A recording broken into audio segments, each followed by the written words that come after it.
Hey everyone, welcome to Metal Never Dies. Today I'm going to be reviewing All That Remains, Antifragile. This was released on January 31st. This is an independent release. This is the first album without finding guitarist Ollie Herbert, who passed away in October 17th, 2018. And also the drummer Jason Costa, he left the band in 2023. He was in the band since like 2008. So in steps in Jason Richardson from Born of Osiris, who plays guitar. Plays guitar, and Anthony Barron, who's drummer now. So this is the band's 10th studio album, and yeah, if you like metalcore, you might like this album. The first time listening to this album, I did like it at first. I thought it was pretty decent. I think this is a better album than the last album from 2018, Victim of a New Disease. I find this album to be consistently heavy, but there's heavy riffs and then there's like corny and cringy big choruses that I'm not really too into, and they sound very poppy. You kind of hear it in the background here, like this divine part, like it's kind of poppy. It's weird. It's not my thing, and I think a lot of metal people, they'll be probably not their thing. But there's heavy thrashy verses, and then there's a lot of brutal breakdowns on this album, which is pretty cool. I mean, there's a lot of breakdowns. I find this band to be like a copycat of Killswitch Engage. I always thought that. And it just sounds like Divorced Dad metalcore to me. There is some headbangers, like Antifragile. The title track is a headbanger. Blood and Stone is another killer track on this album.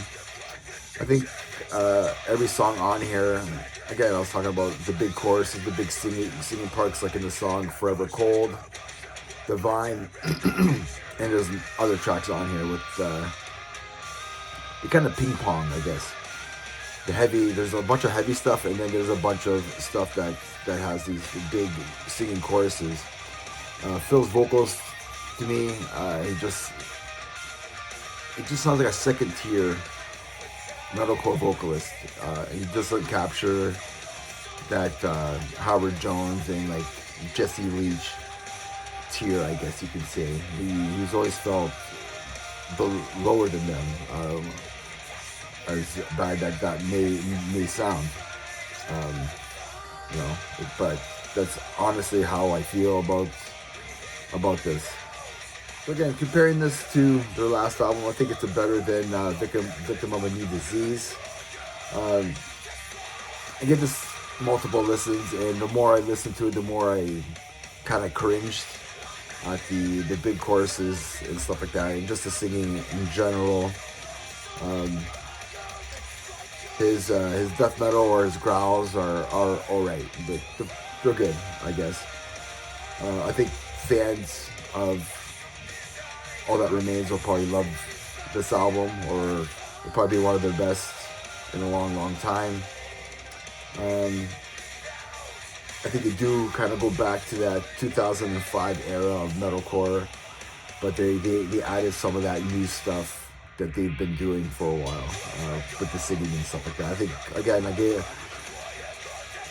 All That Remains fans will probably really like this album. I'm going to give this album a 6 out of 10. It's alright. Some parts are alright. Some parts I really cringe about. So if you're a fan of like Killswitch Engage, Shadows Fall, and Unearth, you probably really love this album. I do have a couple other albums to talk about. So I have Blazing Tomb, singles from The Tomb.